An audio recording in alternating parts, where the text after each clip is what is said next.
السلام عليكم ورحمة الله وبركاته. بسم الله الرحمن الرحيم.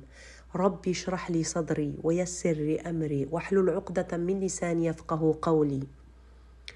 Le sujet d'aujourd'hui porte sur l'adoucissement du cœur. Mes chers frères et sœurs, sachez que le jour du jugement, Allah, exalté soit-il, ne regardera pas nos images, ni nos corps, ni nos richesses, mais il regardera les cœurs et les actes, comme il est rapporté dans un hadith d'Abu Huraira, radiallahu anhu, rapporté que le prophète sallallahu alayhi wa sallam a dit: certes, Allah ne regarde pas vos corps ni vos images, mais il regarde vos cœurs et vos actes, rapporté par Muslim. Il faut donc comprendre que le jour du jugement, Allah subhanahu wa ta'ala regardera les cœurs, car le cœur occupe une place centrale. Le cœur est le roi des membres du corps. À ce titre, l'imam Ibn al-Qayyim rahimahullah a dit: le cœur est pour les membres du corps ce qu'est le roi qui commande ses soldats.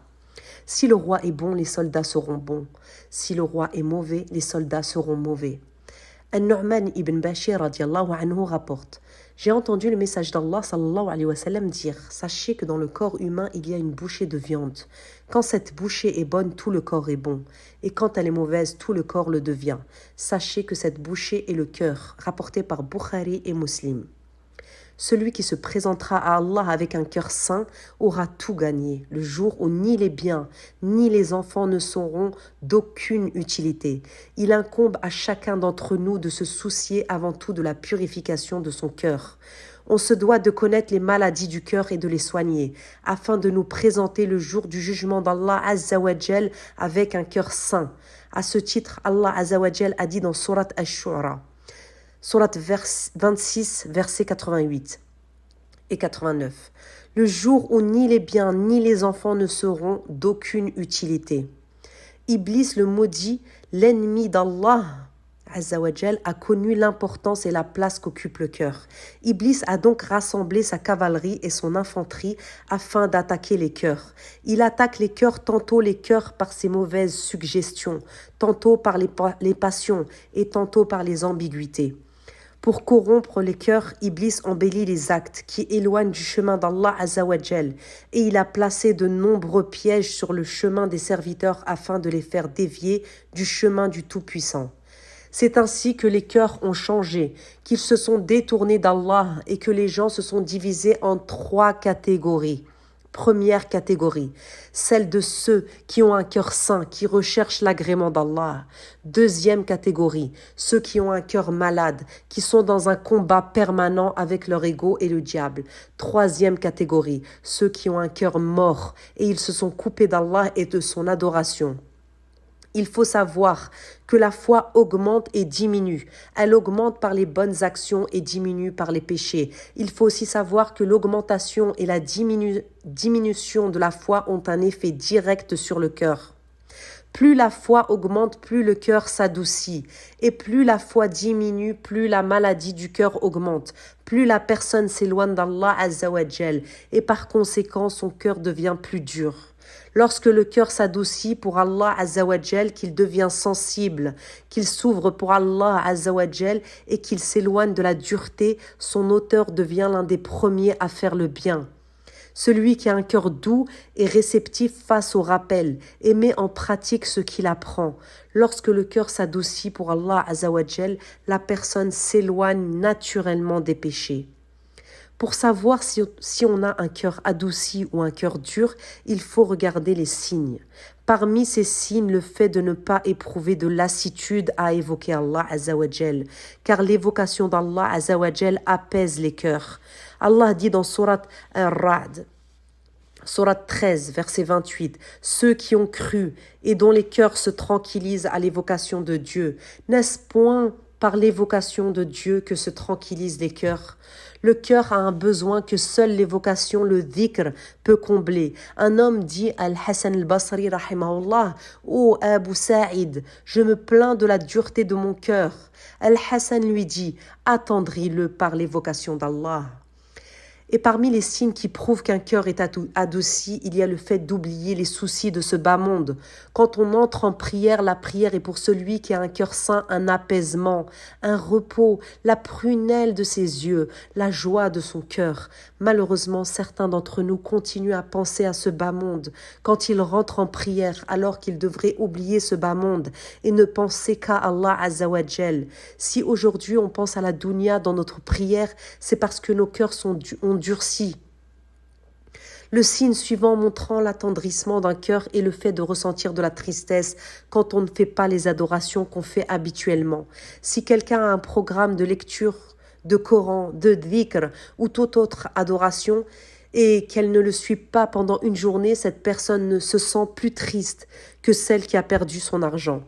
Un autre signe qui prouvant l'adoucissement du cœur est le fait de s'isoler avec Allah afin de l'invoquer et de savourer ces moments où on se retrouve seul à adorer Allah, que ce soit en prière, en dhikr, en dua ou autre adoration. Ibn Mas'ud radiallahu anhu a dit « Recherche ton cœur dans 3 moments, lorsque tu écoutes le Coran, dans les cercles d'évocation et dans les moments de solitude.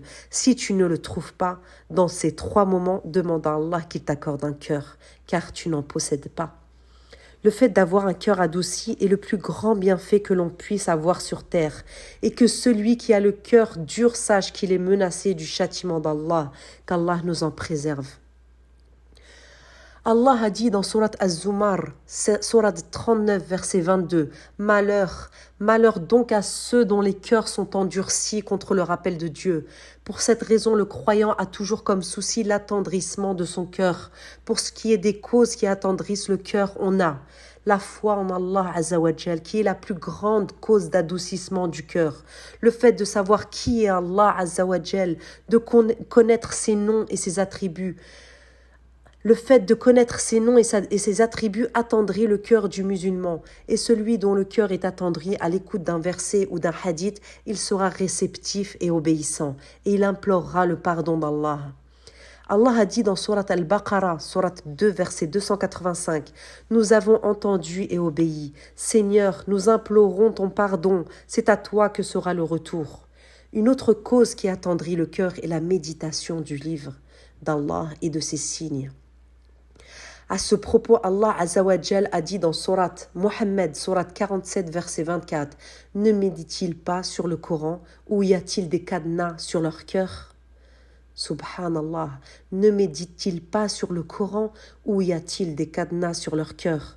Le croyant qui médite le Coran a le cœur le plus adouci, et lorsque cette personne lit le Coran, ses larmes coulent et son cœur s'humilie.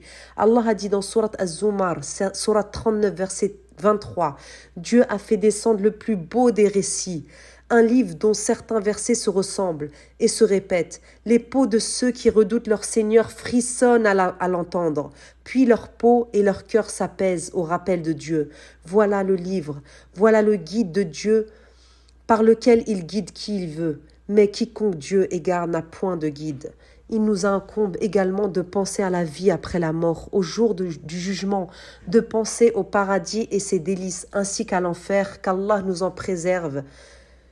Et en prenant conscience que cette vie est éphémère et que chacun d'entre nous la quittera tôt ou tard, cette vie d'ici-bas perdra de sa valeur à nos yeux et nous nous rapprocherons des adorations, ce qui, Inch'Allah, adoucira nos cœurs. En effet, le fait de se soucier de ce bas monde et de ses plaisirs est la chose qui rend le cœur le plus dur.